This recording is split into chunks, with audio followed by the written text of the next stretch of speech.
बिस्मिल्लाहिर्रहमानिर्रहीम। Lecture number हमने करनी है 24th की प्रिपरेशन। थ्योरी ऑफ ऑटोमेटा हमारा जो है वो सिलेबस है में है और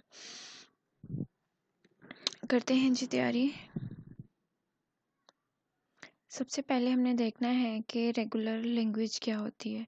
रेगुलर लैंग्वेज के बारे में सबसे पहले इस लेक्चर में पूछा गया है या फिर कह लें कि बताया गया है। ठीक है, तो ये एक ऐसी लैंग्वेज है, डेफिनेशन देखें इसकी। A language is said to be a regular language. Regular language को RL कैपिटल के साथ शो कर रही हूँ मैं और इसी से ही शो करते हैं। If and only if some finite state machine recognize it. उन्होंने कहा है अगर आप इफ़ एंड ओनली इफ़ से ऑनवर्ड वाला लिख देंगे तो भी बेहतर है, अगर आप पूरी डेफिनेशन लिख देंगे तो भी अच्छा। अब इसका ये एक MCQs भी बन सकता है। A language is said to be a regular language if and only if some finite state machines recognize it is called। आपसे पूछेंगे कि ये कौन सी लैंग्वेज है, तो आपने ये बताना है कि ये एक रेगुलर लैंग्वेज है। ठीक है, फिर वो फाइनाइट स्टेट की जगह खाली छोड़कर भी आपको MCQs पूछ सकते हैं। ठीक है, तो रेगुलर लैंग्वेज में ये होता है कि कोई फाइनाइट स्टेट जो है वो उसको रिकग्नाइज कर सके। उसके बाद एग्जाम्पल में देखें आप, empty languages containing no words is regular language. देखें ये एम्पटी हैं, इनके अंदर कुछ भी नहीं लिखा हुआ, तो ये भी रेगुलर लैंग्वेज है। और अगर इनके अंदर नल का साइन लगा हुआ हो तो भी वो रेगुलर लैंग्वेज है। नल का मतलब भी कुछ नहीं होता।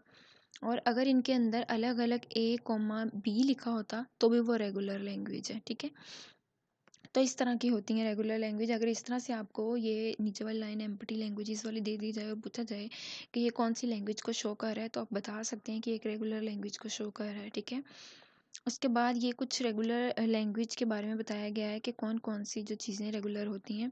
नीचे देखें, the empty language containing no words is a regular language. फिर B पे देखें, the language containing only the empty word containing no letter is a regular language। यानी अगर नल का सिर्फ साइन ही आया हुआ होता इन ब्रैकेट्स के अंदर तो भी वो एक रेगुलर लैंग्वेज थी। सी में देखें, the language containing only one symbol word, जैसे कि मैंने आपको बताया कि अगर इसके अंदर A, B भी होता तो भी वो एक रेगुलर लैंग्वेज थी। आगे डी में देखें, if A and B are regular languages then A union B A.B and A का स्टार आर रेगुलर लैंग्वेज। यानी कि उसने कहा है कि रेगुलर लैंग्वेज को आप यूनियन की फॉर्म में भी शो कर सकते हैं, डॉट यानी मल्टीप्लाई की फॉर्म में भी शो कर सकते हैं, और A के ऊपर अगर स्टार या A के ऊपर कोई वैल्यू आ रही है तो भी आप उसको शो कर सकते हैं।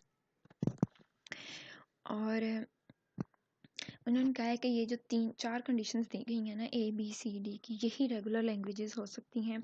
इसके अलावा no other regular languages are regular, और कोई भी जो लैंग्वेज होती है वो रेगुलर नहीं होती सिवाय इन 4 कंडीशंस के। ठीक है, आगे देखें रेगुलर लैंग्वेज के कौन कौन से मेथड होते हैं। अब आपको ये शॉर्ट क्वेश्चन आ सकता है, how many methods of regular language. तो आप बता सकते हैं there are 2 regular methods of regular language. और नीचे आप लिख दें कि बाय रेगुलर एक्सप्रेशंस और बाय TGs। TG का जो स्टैंड है वो ट्रांजिशन ग्राफ होता है, ये नीचे मैंने लिखा हुआ है। अच्छा, एक और बात मैं कहूँगी कि अच्छा मुझे बात ही भूल गई। हाँ जी, मैंने ये कहना था कि जब आप किसी भी क्वेश्चन का सॉल्यूशन लिखते हैं ना, तो अगर आपको नहीं भी आता ना, आप यकीन करें, मैं जब बैचलर्स में थी तो तब हमें एक टीचर ने बताया था कि आपका जो आंसर लिखने का मेथड होता है ना, वो भी बड़ा इम्प्रेसिव होना चाहिए, और वो जो एग्जामिनर को इम्प्रेस करता है उसमें ये होता है कि जब आप जैसे कि ये लिखा हुआ है कि उन्होंने मेथड्स पूछे हुए हैं, अगर आप इसको इस तरह से लिखें, पहले लाइन में लिखें there are 2 methods of regular language, उसके बाद नीचे लिखें मेथड 1 मेथड 2 या रूल 1 रूल 2। ठीक है, उसके बाद ये जो TG बताया गया इसको आप लिखते हैं नीचे कि TG स्टैंड फॉर होता है ट्रांजिशन ग्राफ। यानी कि जो कुछ भी आपको उसके अबाउट आता है वो कुछ ना कुछ आप उसको लिखें। ठीक है, अगर आप कोई क्वेश्चन कर रहे हैं और वो मैथमेटिकल है तो आप पहले उसको हेडिंग दें क्वेश्चन, फिर उसको उसकी हेडिंग दें स्टेटमेंट, फिर उसकी स्टेटमेंट लिखें, फिर उसके आगे लिखें प्रूफ। ठीक है, या कोई फॉर्मूला यूज़ कर रहे हैं तो उसको बड़ा सारा करके फॉर्मूला लिखें। यानी कि जो हेडिंग्स होती हैं ना, मेन हेडिंग्स, उनको थोड़ा सा प्रोमिनेंट करके लिखें। ये एक स्टाइल होता है आंसर का, जो स्टाइल जो है वो इम्प्रेस करता है एग्जामिनर को। तो इसके भी हमें तो ये कहते थे कि हेडिंग्स के भी मार्क्स होते हैं। ठीक है, अंदर आप अपने कॉन्सेप्ट लिख सकते हैं, ज़रूरी नहीं है कि जो बुक पे लिखा है वर्ड बाय वर्ड आपने वही लिखना है। तो चलिए अब हम इनको वन बाय वन जो है वो डिस्कस करते हैं कि रेगुलर एक्सप्रेशन के ज़रिए हम किस तरह से कर सकते हैं और ट्रांजिशन ग्राफ के ज़रिए हम किस तरह से कर सकते हैं। अगर आपको इस तरह से क्वेश्चन आ जाए व्हाट इज़ रेगुलर एक्सप्रेशन, तो आपने क्या करना है, आपने कहना है कि it is a notation for describing a set of character strings. ठीक है, ये एक साइन होता है। ठीक है, रेगुलर एक्सप्रेशन एक साइन होता है जो कि डिस्क्राइब करता है सेट ऑफ करेक्टर्स के स्ट्रिंग्स को। जैसे कि मैं आपको बता दूं कि a प्लस बी, उसको मैं ब्रैकेट में बंद करके ऊपर एक छोटा सा स्टार लगा दूं, तो वो क्या करता है, वो डिस्क्राइब करता है कि a प्लस बी का जो सेट है उसके अंदर दो स्ट्रिंग्स हैं या उसके अंदर करेक्टर ऑफ स्ट्रिंग्स हैं। ठीक हो गया। उसके बाद वो सीक्वेंस ऑफ करेक्टर्स बयान करता है। ठीक है, और सिंगल लेटर करेक्टर्स को बयान करता है। तो ये नीचे जो एग्जांपल देखें, ई एक्स कॉलन के साथ हेलो वर्ल्ड। ठीक है, ये जो है वर्ड्स को करेक्टर्स को शो कर रहा है एक सीक्वेंस के अंदर। ठीक है, इस तरह से आप एग्जांपल दे सकते हैं। या अगर आपका क्वेश्चन आ जाए कि व्हाट इज रेगुलर एक्सप्रेशन, इसकी डेफिनेशन लिखें और गिव एन एग्जांपल, तो आप ये जस्ट इसकी नोटेशन वाली डेफिनेशन लिख दें। ठीक है, और नीचे ये हेलो वर्ल्ड वाली एग्जांपल लिख दें। ठीक है, कुछ कॉमन सेंस के साथ आप क्वेश्चंस को सॉल्व कर सकते हैं। आगे हमें दूसरी चीज़ देखनी थी बाय टीजीज। टीजीज के हवाले से अगर मैं बात करूँ ना, तो टीजीज में हम जो है वो क्लीन थ्योरम इस्तेमाल करते हैं। और क्लीन थ्योरम की जो डेफिनेशन है वो ये है कि every language that can be defined by a finite automata can also be defined by TGs and regular expression. तो इसको याद करने का तरीका ये है कि हर लैंग्वेज जो कि फाइनाइट ऑटोमेटा यानी FA डिफाइन करती है, वो टीजीज यानी ट्रांजिशन ग्राफ को भी डिफाइन करेगी और वो रेगुलर एक्सप्रेशन को भी डिफाइन करेगी। यानी कि तीनों चीज़ें एक ही चीज़ है। फाइनाइट ऑटोमेटा FA हो, TG हो या रेगुलर एक्सप्रेशन RE हो, तीनों चीज़ें एक लैंग्वेज जब ये डिस्क्राइब करती है तो हम उसको कहते हैं कि क्लीन्स थ्योरम है। कि क्लीन्स थ्योरम के अंदर लैंग्वेजेस जो हैं वो आप समझ लें कि ये एक दूसरे को डिस्क्राइब करती हैं और ये एक जैसी ही होती हैं। मीन्स देखें, जिससे FA बन सकता है और उससे TGs भी बन सकता है। ऑब्वियसली जब आप एक चीज़ से FA बना सकते हैं तो उससे आप TGs भी बना सकते हैं, और अगर आप किसी चीज़ से TGs बना सकते हैं यानी ट्रांजिशन ग्राफ, तो आप उससे रेगुलर एक्सप्रेशन भी बना सकते हैं। तो ये है क्लीन्स थ्योरम। ठीक है, और नीचे है because every FA is a TGs और every TGs is a regular expression यानी RE। कुछ भी आप डिस्क्राइब करें कि ये तीनों चीज़ें एक ही हैं, हर लैंग्वेज को जब हम डिफ़ाइन करते हैं तो वो इन तीनों को ज़रूर जो है वो डिस्क्राइब करती है। उसके बाद क्लीन थ्योरम की ना 3 पार्ट्स होते हैं। अगर आपको क्वेश्चन लॉन्ग में आ जाता है ना 3 मार्क्स का कि डिस्क्राइब क्लीन्स थ्योरम और उनका प्रूफ, लेट्स सपोज आपको प्रूफ नहीं आता लेकिन आप उसके कम से कम उसका कॉन्सेप्ट तो दे सकते हैं ना कि ये 3 थ्योरम क्लीन थ्योरम के पार्ट्स हैं वन बाय वन। तो उन पार्ट्स से थोड़ा सा आइडिया हो जाता है कि आपको कुछ उसके बारे में हाव नाउ है। ठीक है, तो जो फर्स्ट पार्ट है ना क्लीन थ्योरम का, वो ये डिस्क्राइब करता है if a language can be accepted by an FA then it can be accepted by TGs। वही बात हो गई ना कि अगर एक लैंग्वेज है उसको FA एक्सेप्ट कर रहा है तो ये बहुत ज़रूरी है कि उसको TG भी एक्सेप्ट करेगा। ठीक है, बल्कि करेगा, ये कंडीशन है कि वो FA अगर किसी लैंग्वेज को एक्सेप्ट कर रहा है तो TG भी उसको एक्सेप्ट करेगा। थ्योरम के पार्ट 2 पे देखें, if a language can be accepted by TG then it can be expressed by regular expression as well. ठीक है, फिर थर्ड में देखें, if a language can be expressed by regular expression RE then it can be expressed by FA। फिर वही बात हो गई ना कि जो मैंने डेफिनेशन में बताया कि तीनों चीज़ें FA हो, TG हो या रेगुलर एक्सप्रेशन हो, ये तीनों एक दूसरे को एक्सेप्ट करते हैं। बस आपने अब ये याद रखना है कि पार्ट 1 में FA और TG है। ठीक है, और पार्ट 2 में जो है वो TG से RE है। ठीक है, और थर्ड में जो है वो RE से FA है। आप इनको जो है इस तरह से याद कर सकते हैं कि पहले का जो FA है और उसका एंड वाला TG है, TG को दूसरे के रूल में फर्स्ट पे ले आए। ठीक है, और उसका आखिरी RE बन जाएगा, RE को थर्ड के रूल में फर्स्ट पे ले आए और आगे FA बन जाएगा। वही ये रिवर्स कंडीशन चल रही है। ये देखें, जैसे कि मैं आपकी FA था, ये FA एंड वाली कंडीशन में एंड पे आ गया और यहाँ पे ये स्टार्ट पे था।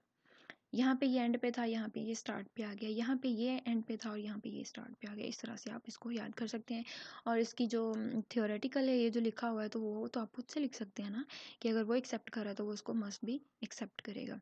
आगे देखें, एक होती है स्टेट एलिमिनेशन मेथड, और ये क्वेश्चन लाजमी आता है फाइनल में, ठीक है, कि आपको एक क्वेश्चन दे दिया जाता है और कहा जाता है कि इसकी जो है इसको इसकी स्टेट्स जो है वो एलिमिनेट करें, यानी इसको शॉर्ट फॉर्म में लेकर आएँ इस क्वेश्चन को, या इसको जितना पॉसिबल हो सकता है आप इसको शॉर्ट करते हैं। तो स्टेट एलिमिनेशन के 7 रूल्स होते हैं। अब वो आपसे रूल्स भी पूछ सकता है कि कौन कौन से होते हैं, और अब वो आपको एक क्वेश्चन दे के उसका सोल्यूशन भी आपसे पूछ सकता है कि इसको सॉल्व करें कि इसके कौन कौन से रूल्स होते हैं, ठीक है। तो सबसे पहला रूल जो होता है वो होता है make single initial and final state. Make single initial and final state, ये अब आपने याद रखना है रूल, ठीक है। रूल 2 क्या है? रूल 2 अब ये है कि अगर आपको इस तरह की कोई कंडीशन दी हुई है, ठीक है, उसको आपने सिंपल फॉर्म में यानी उसको एलिमिनेट करके कैसे लिखना है, ये देखें, ए बी और सी ये 3 चीज़ें हैं, उसको आप एक लाइन में इनिशियल स्टेट से फाइनल स्टेट तक डिस्क्राइब कर सकते हैं प्लस के ऑप्शन के साथ। तो ये सिंपल फॉर्म में आ गया।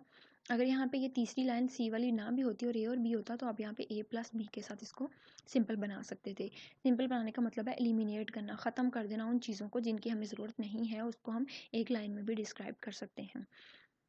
इसी तरह से रूल 3 में देखिए, अगर आपको 2 चीज़ें इस तरह से अलग अलग इनिशियल फॉर्म और फाइनल स्टेट में और इनिशियल स्टेट में दी गई हैं, तो आप उसको सिंपल प्रोडक्ट की फॉर्म में भी उसी एक ही इनिशियल और एक ही फाइनल स्टेट में बयान कर सकते हैं, ठीक है। ये दरमियान वाली ख़त्म कर दें और ए और बी को दोनों को मल्टीप्लाई कर दें, यानी ए बी जब इस तरह सिंपल फॉर्म में लिखें इसका मतलब होता है कि दोनों मल्टीप्लाई हो रहे हैं।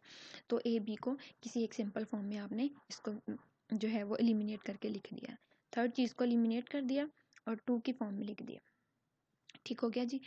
और रूल 4 ये है कि अगर आपको एक चीज़ दी हुई है, जैसे कि ये 5 है, इसके ऊपर लूप्स लगी हुई हैं और ये काफ़ी चीज़ों को डिस्क्राइब कर रहा है, तो आप इसको इस तरीके से भी डिस्क्राइब कर सकते हैं, सिर्फ एक लूप लगाएं और उसके ऊपर ये इन सबको प्लस कर दें, R1 R2 Rn तक।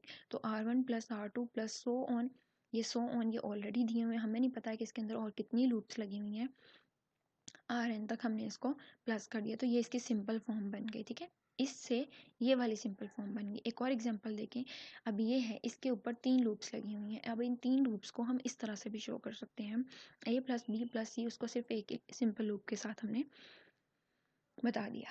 ये इसका 4th रूल था, ठीक है। अब 5th रूल देखिए, for loop we always use, हम क्या करते हैं, अगर हमें एक ये वाला क्वेश्चन आया है तो हमने क्या करना है, इसकी जो सेकंड वाला पूरे पार्ट को बल्कि हमने इसको एलिमिनेट कर देना है और हमने इसकी जो 3 लाइंस खींची हुई हैं इसके साथ इसको डिस्क्राइब कर देना है बस, ठीक है। कैसे करना है, अब ये देखें, ये ए आ रहा था, ये बी वाली लूप आ रही थी और सी तो ऑलरेडी इस एरो के साथ है, तो हमने क्या किया, ए और बी को प्रोडक्ट की फॉर्म में लिख दिया, ए बी, और ऊपर स्टार। स्टार क्यों लगाया है आपको बताया मैंने कि जब भी हम लूप यूज़ करते हैं और लूप ना लगाएं तो उसकी जगह हम स्टार लगाते होते हैं। देखिए मैंने लिखा हुआ है, for loop we always use star. A और बी के प्रोडक्ट को बना के उसके ऊपर स्टार लगा के हमने सी के फॉर्म में जो है बता दिया। फिर देखें, अब इसके लिए भी ये ए और बी पीछे से आ रहा था, ठीक है, ये जो जितनी भी लाइनें तीनों खींची हुई हैं इन सब के लिए ये ए और बी तो पीछे से मस्ट आ रहा है। इसके साथ भी हमने ए और बी का स्टार लगा के डी लिख दिया, इसके साथ भी हमने ए और बी का स्टार लगा के ई लिख दिया, तो इसकी सिंपलेस्ट फॉर्म ये वाली बन गई। तो एलिमिनेट करके हमने जिन चीज़ों की हमें ज़रूरत नहीं थी हमने इसको इस फॉर्म में कर लिया, ठीक है। आगे मैं आपको ना एक एग्जाम्पल पूरा एक क्वेश्चन दूंगी, क्वेश्चन के अंदर आपको बताऊंगी कि हमने ये स्टेप 1 फॉलो करके इसको एलिमिनेट किया है, 2 करके एलिमिनेट किया, 3 करके एलिमिनेट, और ये क्वेश्चन आता है। आप ये रूल्स बहुत अच्छे से प्रैक्टिस कर लें। फिर देखें 7 रूल और 6 रूल और 7 रूल दोनों सेम ही हैं, इसलिए मैंने सिर्फ एक ही एग्जाम्पल के से इसको समझाने की कोशिश की है। अब ये देखें,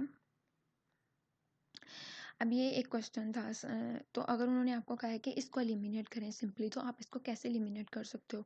देखेंगे ये इसको काट दें आप, ठीक है, इस वाली स्टेट को काट दें और ये ए इस तरफ आ रहा है और वही ए वापस उसी तरफ भी जा रहा है ना, तो आप इसको लूप लगा कर भी शो करा सकते हैं। तो आपने क्या किया, ये ए था और ये बी था, ए और बी को आपने स्टार के साथ लूप ख़त्म करवा दिया, ठीक है, और ये ए ऑलरेडी था इसके साथ तो वो लगा दिया। देखिए ए बी दोनों का स्टार जो कि लूप को शो कर रहा है, और ए, एक चीज़ बन गई।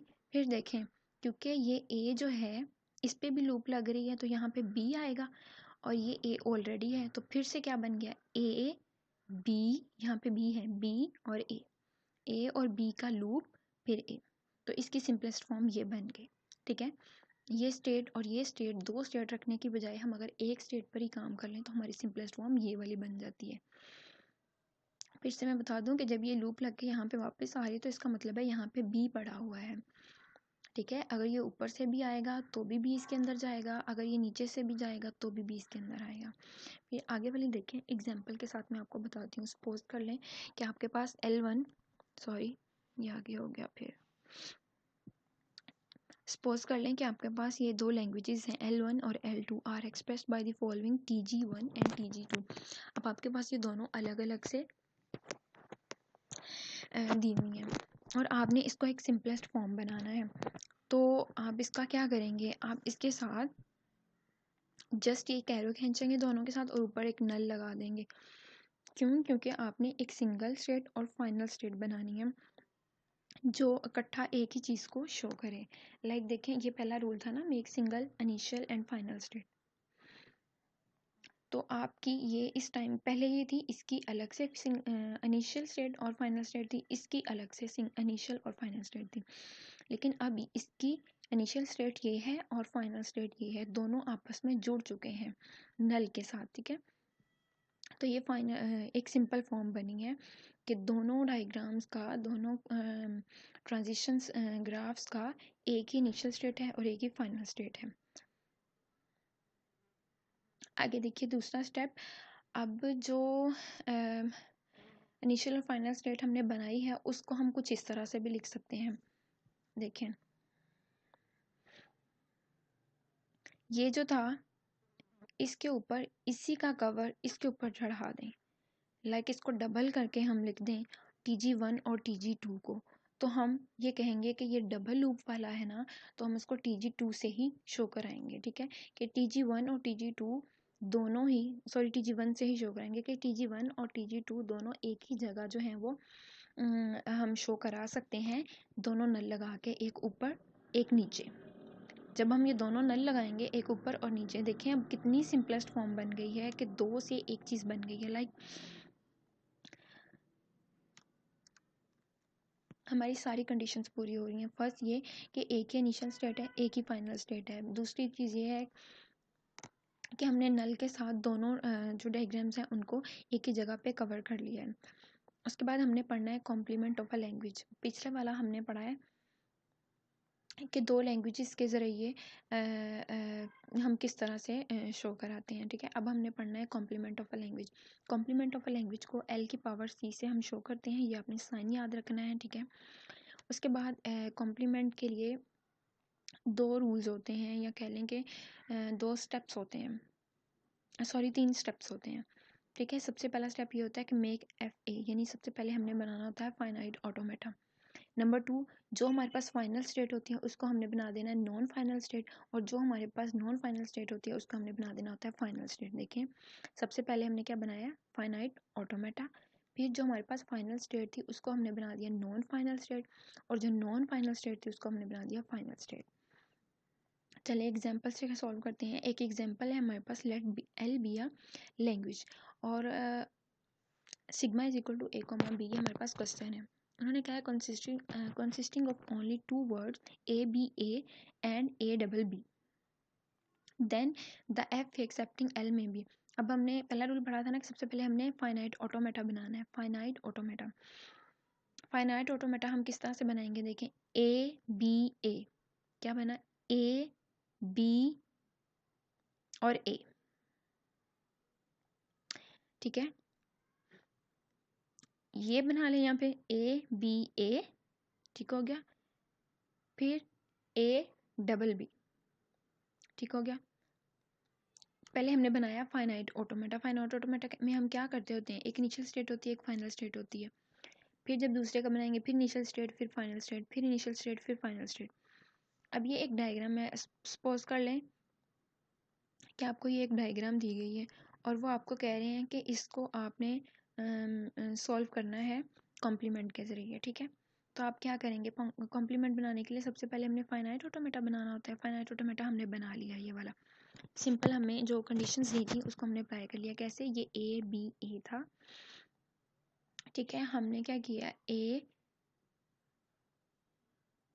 बी और ए हमने बना लिया, ठीक है। या इसको ले लें, ए बी और ए हमने बना लिया। दूसरा क्या था, ए डबल बी, इसी तरह से हमने ए डबल बी बना लिया, ठीक है।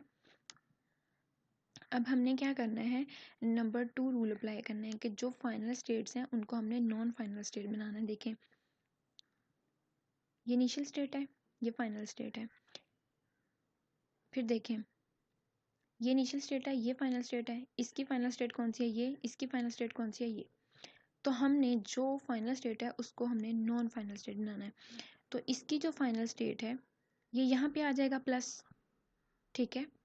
तो ये नॉन फाइनल स्टेट बन जाएगी ना। और जो इसकी फाइनल स्टेट है वो यहाँ पे आ जाएगी, ताकि ये वाला जो नॉन फाइनल स्टेट बन जाए। फिर जो इसकी फाइनल स्टेट है वो यहाँ पे आ जाएगी और ये नॉन फाइनल स्टेट बन जाएगा। देखें, क्यू के ऊपर पॉजिटिव था, इस पॉजिटिव को हमने नॉन फाइनल स्टेट बनाना है, तो इसका पॉजिटिव यहाँ आ गया। देखें, एरो के साथ मैंने शो किया, यहाँ आ गया, ये लग गया। फिर इसको हमने नॉन फाइनल स्टेट बनाना है, तो इसका पॉजिटिव यहाँ आ गया, ये हमने लगा दिया। फिर इसको हमने नॉन फाइनल पॉजिटिव बनाना है, नॉन फाइनल स्टेट बनाना है, तो इसका पॉजिटिव यहाँ पे आ गया, तो ये आ गया। ये तीनों जो हैं फाइनल स्टेट से नॉन फाइनल स्टेट में बन चुकी हैं। डायग्राम जबकि वही है। अब नॉन फाइनल स्टेट तो बन गई हैं, अब जो हमारे पास नॉन फाइनल स्टेट है उसको हमने बनाना है फाइनल स्टेट, ठीक है। अब ये ऑलरेडी नॉन फाइनल स्टेट थी, इसको हमने बनाना है फाइनल स्टेट, ठीक है। तो हमने यहाँ पे पॉजिटिव का साइन लगा दिया, तो वो हमारी फाइनल स्टेट बन गई। अब आप कहेंगे कि यहाँ पे नेगेटिव का साइन क्यों नहीं ख़त्म हुआ। वो नहीं होना, क्योंकि ये इनिशियल स्टेट है, इनिशियल स्टेट पे जो साइन लगा होता है उसके साथ ही दूसरा साइन लगाते हैं हम। फिर से देखें पीछे वाली में कि हमारे रूल्स क्या आते हैं कि सबसे पहले हमने फाइनाइट ऑटोमेटा बनाना होता है। कोई भी हमें क्वेश्चन मिल गया उसको हम आप ड्रा कर लो, जितने रूल्स दिए हैं उसके अकॉर्डिंगली। फिर जो फाइनल स्टेट होती है उसको अपने नॉन फाइनल स्टेट बनाना होता है, वहाँ यानी कि वहाँ के साइंस उठा के आपने उसे पीछे वाले में लगा देने होते हैं। उसके बाद जो आपका फाइनल नॉन फाइनल स्टेट होती है उसको आपने बनाना होता है फाइनल स्टेट, ठीक है जी। ये समझ आ गई आपको। अगर तो आगे देखें, थ्योरम जो है वो एक L1 and L2 are two regular languages, then L1 का complement L2 is also regular. अब अगर आपको आ जाए ना क्वेश्चन के डिमॉर्गन्स थ्योरम क्या है उसका प्रूफ दें, तो सिंपली आपको कुछ नहीं आता, आप थ्योरी उसकी ना लिखें, सिंपली आप ये करें, उसकी स्टेटमेंट लिख दें, if L1 and L2 are two regular languages, अगर ये दोनों रेगुलर लैंग्वेज होती हैं तो L1 और L2 का हम कॉम्प्लीमेंट फाइंड करेंगे तो वो एक रेगुलर लैंग्वेज होगी, ठीक है। कॉम्प्लीमेंट सिर्फ ये आपने साइन लगा देना है उल्टा। और डिमॉर्गन्स का लॉ का जो एक इक्वेशन है ये आपने पक्का याद कर लेनी है, ये बहुत इंपॉर्टेंट है, बहुत इंपॉर्टेंट है। अच्छा, इसको याद करने का तरीका भी मैं आपको बताती हूँ। सबसे पहले L1 का C यूनियन L2 का C, और फिर इसको पूरे को ब्रैकेट में बंद करके ऊपर एक C लगा दिया, ठीक है। फिर क्या हुआ, इसको अब आपने खोलना है, ये वाला तो नीचे वाला मैंने एक्स्ट्रा पार्ट दिया हुआ है सिर्फ ये वाला बताने के लिए कि ये कैसे बना। फिर देखें, L1 का C एज इट इज़ नीचे उतार लिया, L2 का C एज इट इज़ नीचे उतार लिया, और ये वाला जो C था ना, इस C को अलग अलग करके लिख दिया। एक बार यहाँ पे लिख दिया C और एक बार यहाँ पे लिख दिया C। यहाँ पे ये पूरी एक ब्रैकेट में था, यहाँ पे हमने इसको दो ब्रैकेट में तकसीम कर लिया है। ये वाला यहाँ नीचे उतार लिया, ये वाला यहाँ नीचे उतार लिया, और इन दोनों के ऊपर ये वाला C अलग अलग करके लिख दिया। तो इसको अगर आप उठा के यहाँ लिख दें, ये वही चीज़ है, ये दोनों एक ही चीज़ है। ये बस मैंने आपको समझाने के लिए अलग अलग लिखा है कि ये किस तरह से बने। फिर ये देखें, L1 और L2 को सिंपल C के बगैर आप लिख दें तो ये चीज़ बन जाती है। और ये चीज़ क्या है, ये पीछे वाली को ही शो कर रही है कि L1 और L2 दोनों का कॉम्प्लीमेंट एक रेगुलर लैंग्वेज होता है। ये देखें, L1 और L2 का कॉम्प्लीमेंट एक रेगुलर लैंग्वेज होता है। बस आपने ये डिमॉर्गन्स की इक्वेशन लिख देनी है और ऊपर सपोज कर लेना है कि अगर L1 और L2 जो है उनका कॉम्प्लीमेंट एक रेगुलर लैंग्वेज होता है। Thanks for watching this video, please like share and subscribe my channel. अल्लाह हाफिज़।